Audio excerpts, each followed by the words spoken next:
하나님 말씀은 창세기 18장 1절로 15절 말씀입니다. 하나님께서는 여러 번 아브라함에게 오셔서 당신의 뜻과 계획을 말씀해 주셨고 그의 삶을 인도해 주셨습니다. 아브라함은 여호와 하나님으로부터 구체적인 약속과 계획을 들을 수 있었고 또 그 말씀에 순종함으로 가나안에서의 삶을 잘 인도받을 수 있었습니다. 그런데 그동안 아브라함이 하나님을 만났던 모습은 환상 중에 하나님의 음성을 듣거나 하나님께 기도하거나 제사를 드리는 중에 하나님의 음성을 듣게 되므로 하나님을 만났던 것이지 직접적으로 하나님을 대면한 적은 없었습니다.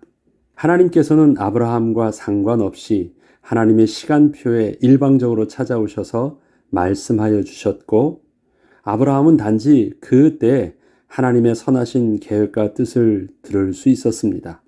아브라함은 그때마다 말씀으로 인도하여 주시는 하나님의 은혜를 누릴 수 있었지만 아브라함 입장에서는 자신이 그 마음의 준비함으로 하나님의 축복의 말씀을 기대하면서 받을 수 있지는 못했었습니다. 언제나 부지불식간에 찾아오셔서 말씀하셨고 또 바로 떠나셨기 때문이었습니다. 되돌아보면 지난 24년간의 아브라함이 가나안 땅에서 살았던 모습은 그 누구도 아는 이 없이 나그네의 모습으로 가나안 땅에 들어와 정착하기까지 참으로 바쁘게 수고하며 열심으로 살아왔습니다. 하나님께서는 그렇게 바쁘게 열심으로 살고 있는 아브라함에게 스치듯 찾아오셔서 꼭 필요한 한마디의 말씀만 하시고 또 그렇게 지나가시기를 반복하셨습니다. 아브라함은 하나님이 오셔서 말씀하여 주시고 또 가던 길을 잃지 않도록 새롭게 회복되는 은혜를 매번 누렸지만 어떻게 하나님께 감사하며 친밀하게 하나님과 대면해야 할지는 잘 몰랐습니다. 여유도 없었고 하는 방법도 잘 몰랐고 그렇게 품을 수 있는 마음도 잘 없었습니다. 그 가운데 오늘은 아브라함에게 굉장히 새로운 분위기의 변화가 일어나는 장이 18장입니다. 앞에의 모습과 지금 18장부터 일어나는 하나님과의 관계의 모습에 큰 변화가 일어나고 있는 것을 보게 됩니다. 창세기 18장 1절로 보면 여호와께서 마므레의 상수리 나무들이 있는 곳, 마므레의 상수리 나무는 마므레 사람의 상수리 나무, 오아시스, 그것은 아브라함이 처음부터 그 마므레에게 빌려서 살던 그 땅이죠. 그 마므레의 상수리 나무들이 있는 곳에서 아브라함에게 나타나시니라. 날이 뜨거울 때 그가 장막문에 앉아 있다가로 오늘 본문이 시작됩니다. 오늘 본문의 모습을 보면 아브라함의 삶의 여유가 느껴집니다. 일을 하고 이것이 아닙니다. 그냥 평안히 앉아서 쉬고 있는 모습입니다. 한 번도 그 이전에 나타나지 않은 아브라함의 삶의 모습을 이 한마디로 표현하고 있는 것입니다. 아브라함이 대낮에 한가로이 장막문 앞에 앉아서 쉬고 있습니다. 어떠한 큰 걱정이 있어 근심하고 있는 모습도 아닙니다. 아브라함의 현재 나이가 99세로 어느덧 가나안 땅에 들어와서 살게 된 지 24년이나 지난 때입니다. 그의 삶이 안정되어 있음을 보게 됩니다. 더 이상 삶의 분주함도 느껴지지 않는 모습입니다. 하나님께서는 이 때에 그동안 아브라함에게 찾아오셔서 꼭 필요한 말씀만 하시고 떠나가시던 그러한 모습과는 달리 두 명의 천사와 함께 사람의 모습으로 직접 방문하신 것이었습니다. 창세기 18장 2절로 5절에 보면 눈을 들어 본즉 사람 셋이 맞은편에 서 있는지라 그가 그들을 보자 곧 장막문에서 달려나가 영접하며 몸을 땅에 굽혀 이르되 내 주여 내가 주께 은혜를 입어 싸우면 원하건대 종을 떠나 지나가지 마시옵고 물을 조금 가져오게 하사 당신들의 발을 씻으시고 나무 아래에서 쉬소서. 내가 떡을 조금 가져오리니 당신들의 마음을 상쾌하게 하신 후에 지나가소서. 당신들의 종에게 오셨음이니이다.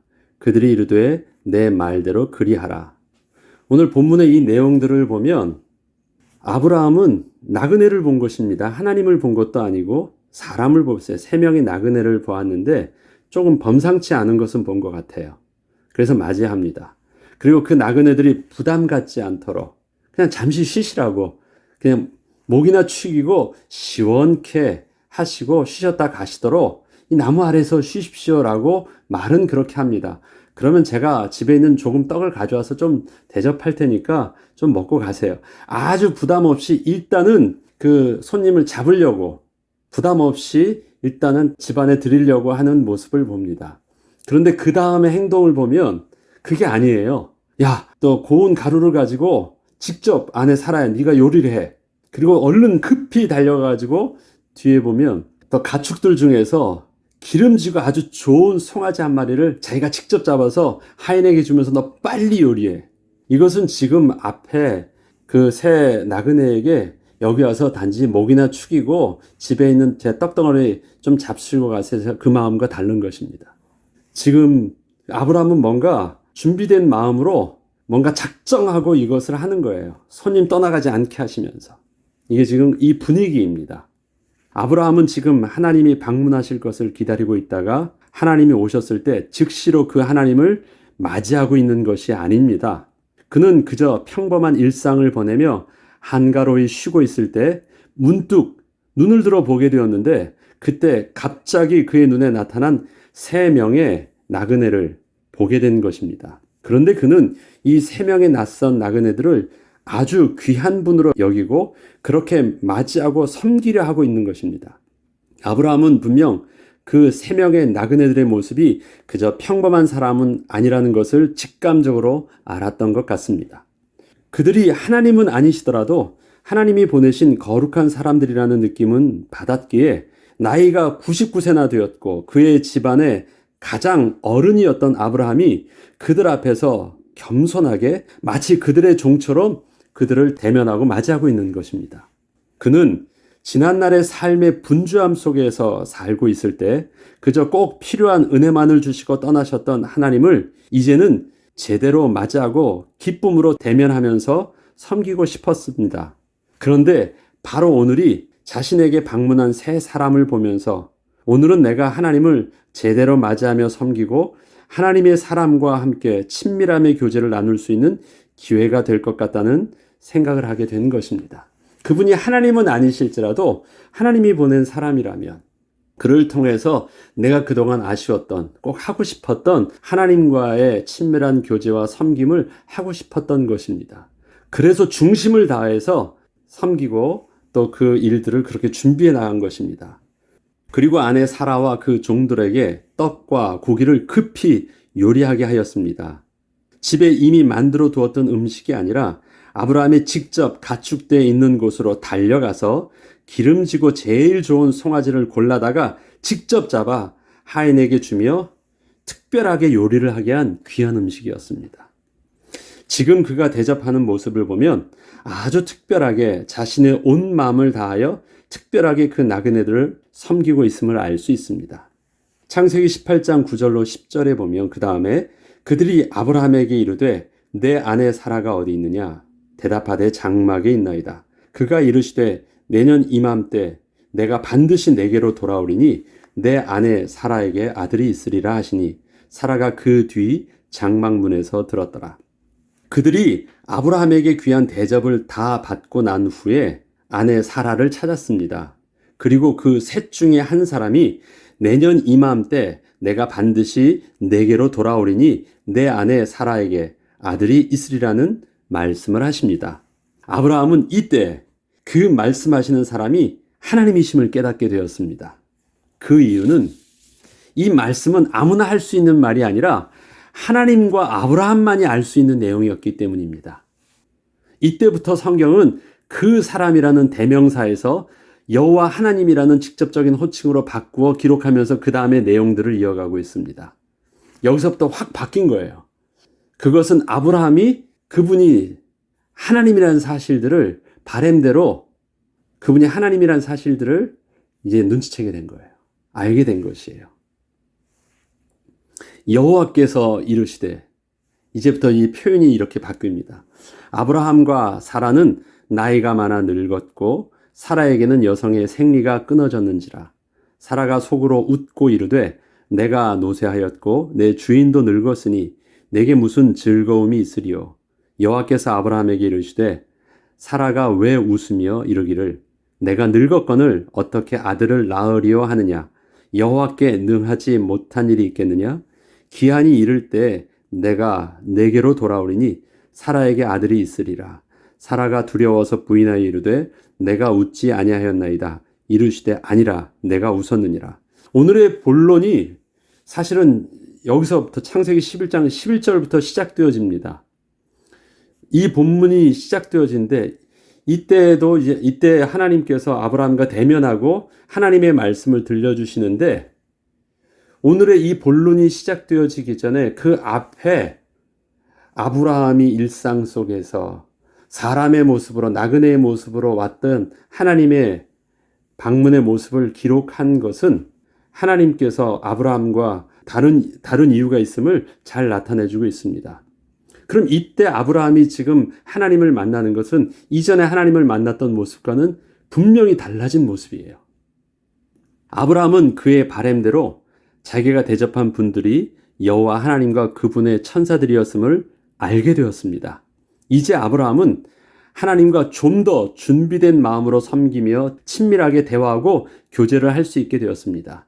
이전에 하나님으로부터 듣던 말씀과는 근본적으로 다른 모습으로 하나님을 섬기고 대면하고 또 교제하면서 그 말씀을 듣게 된 것이에요.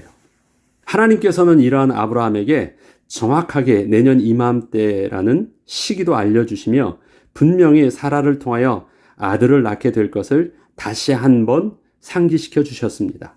그런데 이때에는 사라도 장막문에서 여호와 하나님의 후사에 대한 말씀을 처음으로 직접 듣게 되었습니다. 이전까지는 오직 아브라함만 하나님의 약속을 직접 들었었는데 하나님께서 직접 찾아오셨을 때에는 그 아내 사라도 직접 하나님의 말씀을 아브라함과 함께 듣게 되었던 것입니다. 하나님께서 이렇게 직접 사람의 모습으로 찾아오신 것은 좀 더 친밀하게 교제하며 하나님의 약속의 말씀을 아브라함만이 아닌 아브라함과 사라가 함께 부부의 모습으로 그 축복을 누리게 하시길 원하심도 있었습니다. 그동안 오늘 본문 이전까지 하나님과 아브라함과의 관계를 살펴보면 하나님의 일방적 은혜와 아브라함의 신앙적 섬김과 순종은 있었지만 하나님과 아브라함과의 친밀한 교제가 이루어지고 있었음을 볼 수는 없었습니다. 아브라함이 그 이전에는 그러면 하나님을 불신하느냐? 그게 아니에요. 하나님은 하나님의 모습으로 아브라함에게 왔고 아브라함도 하나님을 겸손히 섬기는 모습으로 하나님께 대면했지만 그것은 굉장히 오피셜한 관계였어요. 하나님의 거룩하심의 선이 있었고 아브라함의 백성의 그 선 속에서 그러한 하나님이고 그러한 백성의 모습으로 그렇게 제사를 드리면서 섬겼습니다. 그런데 어느덧 아브라함이 하나님에 대한 신뢰와 신앙이 점점 성숙되어지면서 하나님을 좀 더 친밀하게 대면하며 섬기기를 원하는 마음이 생겼고 그러한 마음의 소원으로 늘 삶을 살게 된 아브라함에게 어느 날 하나님이 그 집에 방문하게 되셨을 때 아브라함은 그 준비된 마음으로 중심을 다하여 섬기게 되었던 것입니다. 하나님이 이때 오셨을 때는 그동안 하나님이 오셨을 때 아무 준비된 없이 심지어는 당황스러운 마음으로 하나님을 맞이하게 되었던 것과는 근본적으로 다른 모습으로 하나님을 대면하게 됩니다. 왜? 이제는 그런 하나님에 대한 사모함이 있었고 하나님이 내게 다시 오신다면 나는 이제는 이전과 같이 정신없이 하나님의 말씀을 그저 받기만 하지는 않을 거라는, 그래서 하나님과 정말 친밀하게 교제하고 싶은 그 마음들이 늘 있었기 때문에 이젠 어느 날 갑자기 하나님이 또 똑같이 오신 것처럼 보였지만 그때는 너무도 준비된 모습으로 아주 순발력 있게 착착착착 잘하고 있는 아브라함의 모습을 보게 되는 것입니다. 이것은 이전에 준비된 마음이 없었다면 그렇게 할 수 없었던 행동이었습니다. 친밀함이라는 단어는 공식적 관계에서 쓰는 용어가 아닙니다. 지극히 개인적이며 아주 가까이에서 함께 즐거워하며 서로 신뢰하는 관계일 때 쓰는 표현입니다. 오늘 본문은 아브라함이 드디어 하나님과 친밀한 관계가 되어 하나님을 섬기게 되었음을 보여주고 있는 것입니다. 아브라함이 그렇게 하나님을 대할 수 있게 되었고 하나님이 아브라함에게 그렇게 대화할 수 있도록 되어진 것. 그래서 친밀함이란 단어를 오늘 본문은 쓰고 있지 않지만 이 관계가 이전과는 달라진 친밀함의 관계가 되었다는 것을 보게 됩니다. 사실은 18장 16절부터 그 다음 장도 계속 이어지는 부분인데 내일 해야 될 부분이지만 이때 하나님께서 아브라함에게 소돔과 고모라의 이야기를 하시며 또 그 조카 롯에 대한 이야기를 들려주실 때 이러한 표현을 쓰십니다. 여호와께서 이르시되 내가 하려는 것을 아브라함에게 숨기겠느냐? 이렇게 표현합니다. 너는 다르다라는 거예요. 아브라함에게 숨기겠느냐? 이거는 굉장히 특별하게 아브라함과 너와 나는 특별한 관계가 있다라는 것을 하나님께서 툭 아브라함에게 표현을 하십니다. 이 안에 담겨져 있는 것이 아브라함과는 그 어떤 누구하고도 다른 관계인 친밀함의 관계가 있는 특별한 만남을 표현하고 있는 것입니다. 내일 그것은 더 할 수 있도록 하겠습니다. 친밀하지 않았다는 것이 그가 구원을 받지 못했거나 하나님이 기뻐하지 않으신다는 것을 말하는 것은 아닙니다.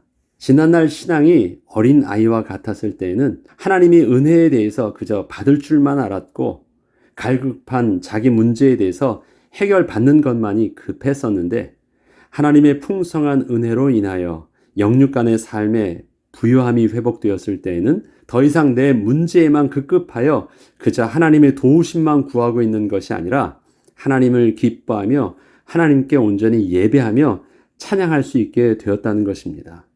거룩하신 하나님 아버지라고 고백했던 내 모습이 아빠, 아버지 이렇게 부를 수 있게 되었다는 것입니다. 그러면 거룩하신 하나님 아버지, 아버님 하는 것은 신앙이 아니고 아빠, 아버지 하는 건 신앙인가요? 그 말을 하는 것이 아니에요. 좀 더 하나님에 대해서 가깝고 좀 더 올바른 그 은혜의 비밀로 회복된 모습을 말하고 있는 것입니다. 이것은 시간표의 신앙의 성숙됨의 성장됨의 모습인 것입니다. 그렇게 아브라함이 바뀌게 되었습니다. 신앙이 좀 더 성숙되어져서 본래 하나님께서 사람을 창조하시고 그 사람과 함께 기뻐하시길 원하셨던 하나님 마음에 좀 더 합한 자로 변화되어 가게 된 것입니다. 우리의 삶에도 신앙의 성숙함 속에서 하나님과 좀 더 친밀함이 회복되는 축복을 누리길 우리 함께 기도하면서 우리의 발걸음이 오늘도 하나님 앞에 좀 더 한 걸음 더 나아가는 축복을 누리시길 주의 이름으로 축복합니다. 기도하겠습니다.